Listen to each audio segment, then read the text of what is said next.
I've been thinking a bit more about the Stephen Graham showbiz serendipity story from last week, and there's another connection, right? So Stephen Graham played Billy Bremner in The Damned United about Leeds United, which connected to my childhood playing football in front of Don Revie up in Scotland. Well, there's another connection linked to Leeds United. So how about this? Stephen Graham was cast in a movie called Snatch, directed by Guy Ritchie with Jason Statham and Brad Pitt, also starring Vinnie Jones, the former footballer.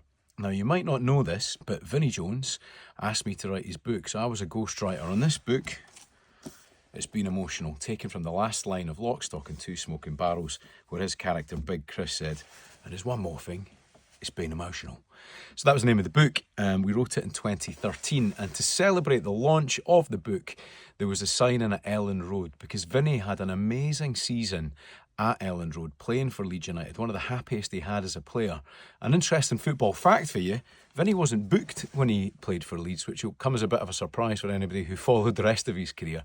But he didn't need to be the hard man because they played so much good football alongside great players, Scottish players, like Gordon Strachan. So we had the signing at Ellen Road, we watched the game, and I got a chance to pay my respects to Don Revie outside the ground.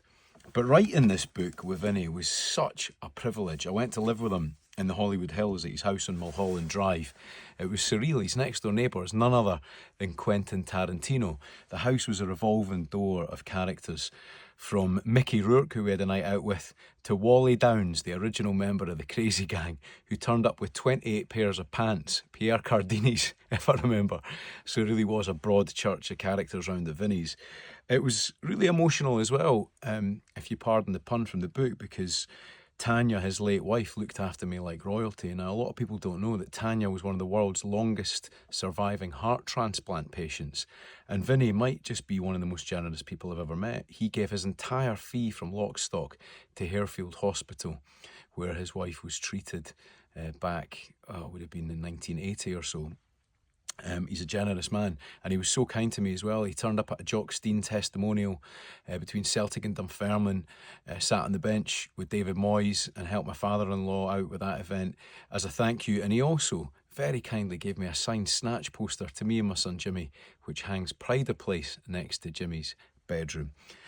So there you go, the showbiz serendipity continues, and it doesn't stop there, because I'm seeing Vinnie next week, who's on a new film with some of the Snatch guys. Guy Ritchie's directing it, Jason Statham's in it. It's called Viva La Madness, and I'm going to go and see him on set next week. And that was written by J.J. Connolly. J.J. Connolly wrote Layer Cake. Alana Skerry did the soundtrack for that, and he was on the radio the other day. It really does feel